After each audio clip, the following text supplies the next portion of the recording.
विदर्भ और मगरबी महाराष्ट्र को जोड़ने वाली अजनी पुणे वंदे भारत एक्सप्रेस की आज से शुरुआत हुई। वजीर आजम नरेंद्र मोदी ने इस ट्रेन को वीडियो कॉन्फ्रेंसिंग के जरिए झंडी दिखाकर रवाना किया। इस मौके पर नागपुर में मुनक्किदा तकरीब में रियासत के वजीर आला देवेंद्र फडणवीस और मरकजी वजीर नितिन गडकरी मौजूद थे। इस वंदे भारत एक्सप्रेस से पुणे से नागपुर का फासला अब सिर्फ 9 घंटे में तय हो जाएगा।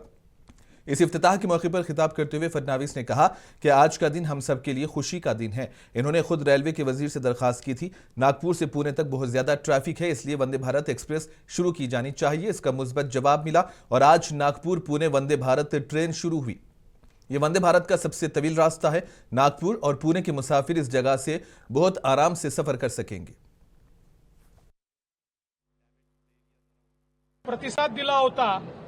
आज प्रत्यक्ष माननीय प्रधानमंत्री नरेंद्र मोदीजी यांच्या हस्ते नागपूर पुणे वंदे भारत ट्रेनची सुरुवात झालेली आहे।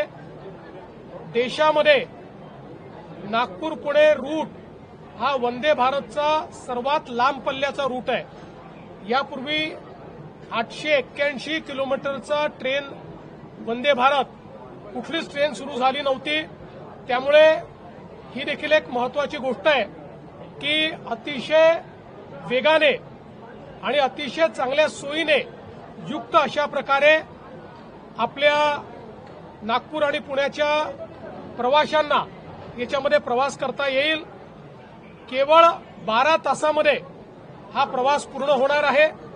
नॉर्मली आपल्याला माहिती आहे 16-17 तास त्या ठिकाणी लागतात आणि अतिशय आरामदायी अशा प्रकारचा प्रवास या ठिकाणी होणार आहे।